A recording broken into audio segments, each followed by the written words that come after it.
Hello ಪುಟಾಣಿಗಳೇ, ಕತೆ ಖಜಾನೆಗೆ ನಿಮಗೆಲ್ಲ ಸ್ವಾಗತ. ನಾನೀಗ ಹೇಳೋ ಕತೆ ಹೆಸರು ಒಕ್ಕಣ್ಣ ರಾಕ್ಷಸ. ಗ್ರೀಸ್ ಅಂತ ಒಂದು ದೇಶ ಇರುತ್ತೆ. ಅಲ್ಲಿ ಯೂಲಿಸಿಸ್ ಅಂತ ಒಬ್ಬ ಸೇನಾಧಿಪತಿ ಇರ್ತಾನೆ. ಒಂದ್ಸಲ ಅವನು ತನ್ನ ಸೈನಿಕರನ್ನೆಲ್ಲ ಕರ್ಕೊಂಡು ಬೇರೆ ದೇಶಕ್ಕೆ ಹಡಗಲ್ಲಿ ಹೋಗ್ತಾ ಇರ್ತಾನೆ. ಒಂದಷ್ಟು ದಿವಸ ಹೋಗ್ತಾ ಇದ್ದಾಗ ಸಮುದ್ರದ ಮಧ್ಯದಲ್ಲಿ ಒಂದು ದ್ವೀಪ ಕಾಣುತ್ತೆ. ನಾವು ಎಷ್ಟೊಂದು ದಿವಸದಿಂದ ನೆಲಾನೇ ನೋಡಿಲ್ಲ, ಇವತ್ತಿಲ್ಲಿ ಇಳಿದ್ಬಿಟ್ಟು ನಾಳೆ ನಮ್ಮ ಪ್ರಯಾಣ ಮುಂದುವರ್ಸೋಣ ಅಂತ ಯೂಲಿಸಿಸ್ಸು ತನ್ನ ಸೈನಿಕರನ್ನೆಲ್ಲ ಇಳಿಸ್ಕೊಂಡು ಆ ದ್ವೀಪದಲ್ಲಿ ಹೋಗ್ತಾನೆ ಒಳಕ್ಕೆ.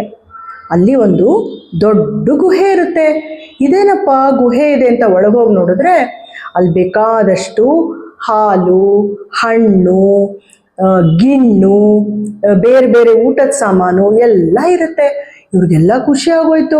ಓ, ಇಲ್ಲಿ ಯಾರಿದ್ದಾರೆ ಕೇಳ್ಕೊಂಡು ಅವ್ರ ಹತ್ರ ಸ್ವಲ್ಪ ಇಲ್ಲಿ ಊಟ ತಿಂಡಿ ಮಾಡಿಕೊಂಡು ಆಮೇಲೆ ಮುಂದಕ್ಕೆ ಹೋಗೋಣ ಅನ್ಕೋತಾರೆ.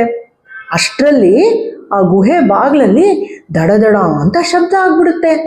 ಇದೇನಪ್ಪ ಹಿಂಗೆ ಶಬ್ದ ಆಗ್ತಾ ಇದೆ ನೋಡಿದ್ರೆ ದೊಡ್ಡ ದೊಡ್ಡ ಕುರಿಗಳು ಹಿಂಡಾಗಿ ಗುಹೆ ಒಳಗೆ ಬರ್ತಾ ಇವೆ.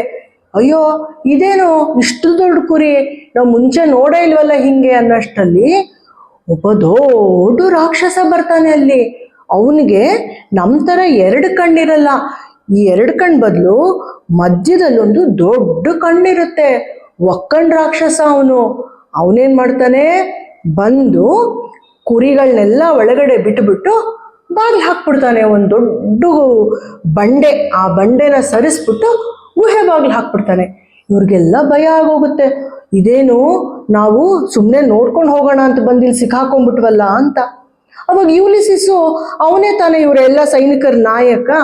ಅವನೇನು ಮಾಡ್ತಾನೆ, ಆ ರಾಕ್ಷಸನ ಹತ್ರ ಹೋಗ್ಬಿಟ್ಟು, ನೋಡಪ್ಪ ರಾಕ್ಷಸ, ನಾವು ಇಲ್ಲಿ ಏನಿದೆ ದ್ವೀಪದಲ್ಲಿ ಅಂತ ನೋಡಕ್ ಬಂದ್ವಿ ಅಷ್ಟೇ, ನಮ್ಮನ್ನು ಬಿಟ್ಟುಬಿಡು, ಹೊರಗಡೆ ಹೊಟ್ಟೋಗ್ತೀವಿ ನಾವು ಅಂತ. ಅದಕ್ಕೆ ರಾಕ್ಷಸ ನಕ್ಬಿಡ್ತಾನೆ. ಆಹಾಹಾ, ನಿಮ್ಮನ್ನು ಹಂಗೆ ಬಿಡೋಕ್ಕಾಗತ್ತಾ? ನಂದು ಇವತ್ತು ಊಟ ಆಗೋಗಿದೆ, ತಾಳಿ ನಾಳೆ ಊಟಕ್ಕೆ ನಿಮ್ಮನ್ನೆಲ್ಲ ತಿಂದು ಹಾಕ್ಬಿಡ್ತೀನಿ ಅಂತಾನೆ. ಓ, ಇದೇನು ಹಿಂಗಾಗೋಯ್ತು?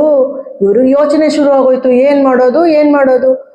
ಸರಿ, ಆವಾಗ ಯೂಲಿಸಿಸ್ ಒಂದು ಉಪಾಯ ಮಾಡ್ತಾನೆ.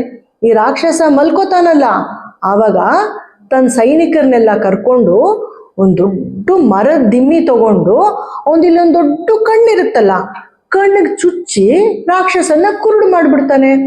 ಕುರುಡು ಮಾಡಿಬಿಟ್ಟು ಇವ್ರೇನು ಅನ್ಕೊಂಡಿರ್ತಾರೆ, ಮಾರನೇ ದಿವಸ ಬೆಳಗ್ಗೆ ಅವನು ಗುಹೆದು ಬಾಗಿಲು ಬಂಡೆ ಸರಿಸ್ಬಿಟ್ಟು ತೆಗಿತಾನಲ್ಲ, ಆವಾಗ ಹೊರಗಡೆ ಹೊಟ್ಟೋಗೋಣ ಅಂತ.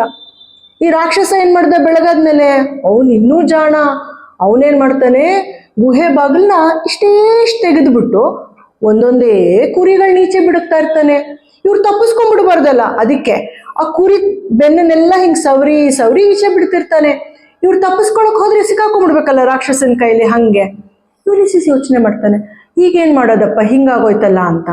ಮೆತ್ತಿಗೆ ತನ್ನ ಸೈನಿಕರನ್ನೆಲ್ಲ ಕರೆದುಬಿಟ್ಟು, ನೀವು ಕುರಿ ಹೆಂಗೂ ಇಷ್ಟಿಷ್ಟು ದೊಡ್ಡದಿತ್ತಲ್ಲ, ಮನುಷ್ಯರಿಗಿನ್ನ ದೊಡ್ಡ ಕುರಿ, ಅದ್ರ ಕೆಳಗಡೆ ಹಿಂಗೆ ಬಚ್ಚಿಟ್ಕೊಂಡು ಹಿಂಗೆ ಇಟ್ಕೊಂಬಿಡಿ ಕುರಿನ, ಇವನ್ ಮೇಲ್ಗಡೆ ಬೆಂತಾನೆ ಸವರ್ತಾನೆ, ತಪ್ಪಿಸ್ಕೊಂಡು ಹೊಟ್ಟೋಗೋಣ ಅಂತ.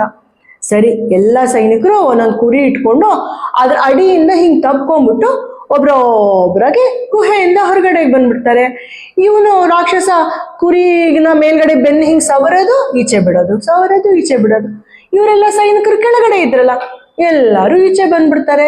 ಈಚೆ ಬಂದ್ಬಿಟ್ಟು, ಸದ್ಯ ಇನ್ನು ಈ ರಾಕ್ಷಸನ ಕಾಟ ತಪ್ತು, ನಮಗೆ ಈ ದ್ವೀಪನೂ ಬೇಡ, ಏನು ಬೇಡ, ನಮ್ಮ ಪಾಡಿಗೆ ನಾವು ಮುಂದಕ್ಕೆ ಹೋಗೋಣ ಅಂತ ಹಡಗು ಹತ್ಕೊಂಡು ಮುಂದಕ್ಕೆ ಹೊಟ್ಟೋಗ್ತಾರೆ. ಮಕ್ಕಳಿಗೆಲ್ಲ ಈ ಕತೆ ಇಷ್ಟ ಆಗಿದ್ರೆ ನಮ್ಮ ಚಾನೆಲ್ ಸಬ್ಸ್ಕ್ರೈಬ್ ಮಾಡಿ, ಇನ್ನೊಂದು 4 ಜನ ಸ್ನೇಹಿತರಿಗೆ ಈ ಕತೆನ ನೀವು ಹೇಳಿ. ಮತ್ತೆ ಸಿಗೋಣ. ಟಾಟಾ ಬಾಯ್.